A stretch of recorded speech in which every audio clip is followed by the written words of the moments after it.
People think temptation is always about about always thinks people think temptation is always about you being tempted to do something that satisfies your flesh. Man, there's so many levels of temptation, yo. It's some of the reasons why I actually back away from this screen a lot. You know what I'm saying? It's just kind of chill.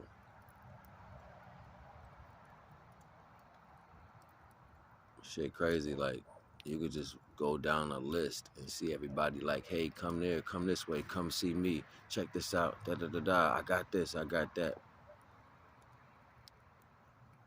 And you know, I understand, I overstand my placement and the reason why it comes short to people with me. Like, everybody just don't get this knowledge, because I ain't gonna even, it's not a temptation. Like, if anything, I'm trying to give you is yourself. But you don't love yourself. You don't like yourself. So you ain't going to really want to dig deep into that to see what that's like. And that's just the reality. Like, you don't really want to see what that's like. You know what I'm saying? So, divine don't need no middleman.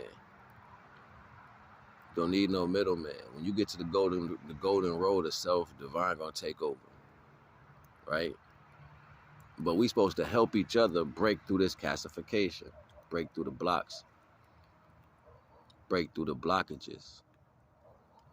We supposed to help each other get through this, not fall victim to it, not sit back and watch and point and talk and do nothing, not claim that you're something that you're not and do nothing.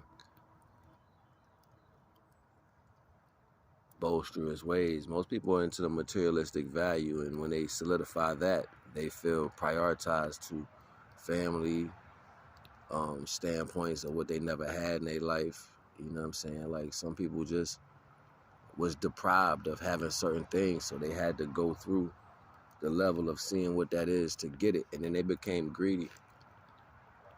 Those levels of temptation got you locked in the mentality of being tempted continuously. It's like its own hell, you know? You know, it's crazy. I see people laughing, and I can feel people's energy. No matter where I'm at in the country, right, I can still feel people's energy.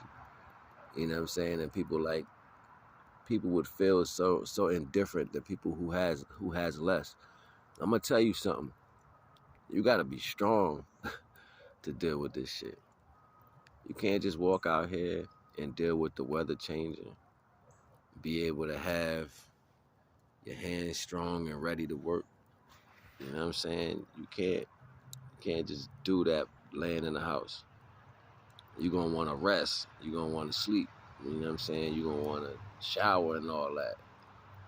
You're gonna wanna be normal. Not moldy to where you look rough and hard. No, because you can lay in the house and just be moldy as shit. You know what I'm saying? It seems like you hard, but you're just moldy as hell. It's just mold under your skin. But to really be out here be in the weather and be weathered, you know what I'm saying, and gotta go through it. It takes a level of strength. You know what I'm saying? It takes a level of strength to differentiate with the change of the weather in the day and still be straight. It's just a different level of strength. You know what I'm saying? Like, so, yeah, I don't put people down when I see them at different levels of life. I look at it as, damn, it's what they're able to deal with. You know what I'm saying? It's a strength. Like, damn, they went through that. They're able to do that and still do X, Y, Z. That's some powerful shit. You know, so a lot of people who complain about shit or say this, that, and the third, they ain't never been through a rough walk, so don't expect them to do anything rough. You know what I'm saying? Don't expect y'all to be in a rough situation and that person be able to bring you through it without getting a scrape or a boo-boo. You know what I'm saying? Like, that's just the reality of shit.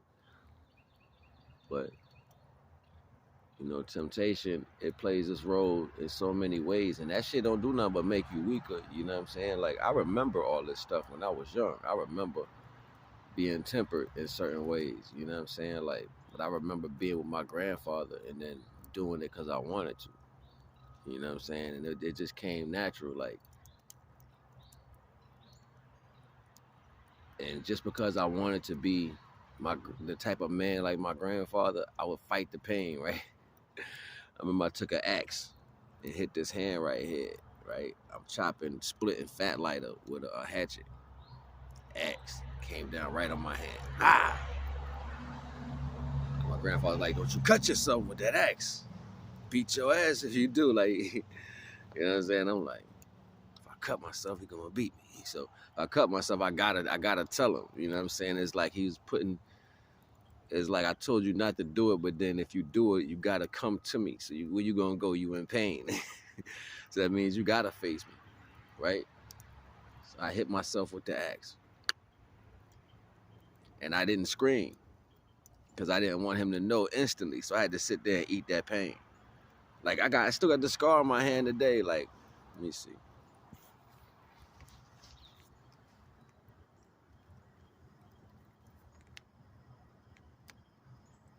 See right there? That's the scar right there across my knuckle. See that right there? Yeah. I did that when I was I think I was 7 or 8 or whatever. And I ate that pain. I ate that shit. I wasn't going to scream. I wasn't going to cry. I looked there. I was like, oh, like I gripped my teeth real hard. And I remember looking at that shit bleed. And I thought to myself, I was like, what are you going to do? You going to put leaves on it? Like I was outside. I was like, you can't put dirt on this. It's deep. You know what I'm saying? Like, and I looked at the axe. I was so mad. Yo, I was so mad. Cause I was like, I got to go tell him. You know what I'm saying? Like I had to go tell him, even though I was afraid that he was gonna beat me for doing. You know what I'm saying? Like he planted the seed like that. So when I went in there, I was like, I hit myself with the axe. Like I told you not to do it. I was like, yeah, but I did it anyway, and it hurt. And you ain't got to yell at me. You gonna fix it? Like it was. I don't know. It was just me fighting through the fact of me being afraid of even saying to him. I guess he noticed it. He's like, come on, we went in the bathroom, we put water on it. And I was like, can I have hot water? He was like, no, it's gonna make the blood flow. You need cold water. I was like, but the warm water feels so much better. That cold water hurt hitting that scar. You know what I'm saying? Like my blood was thick. I never forget that shit. And to wrap it up, you know what I'm saying? Like my grandfather taught obedience in so many different ways, no matter what the circumstance was. And he taught you walking away from temptation in so many different ways, no matter what you was tempted in. You know what I'm saying? And most time people don't get a chance to see how they're tempted. You know what I mean? You don't understand these levels of temptation because you're so greedy. You see with your eyes, not with your heart. You know what I'm saying? Everything you want is on surface level. You know, so you don't see the true understanding. And with that being said, you miss out on things that's really happening in your life. You're like, nah, yeah, I ain't see that. I ain't know that. It was this. I was this. I was that. All these damn excuses because you was tempted in some of the easiest ways. Look, I ain't gonna hold you. NAGA right here. Whole love.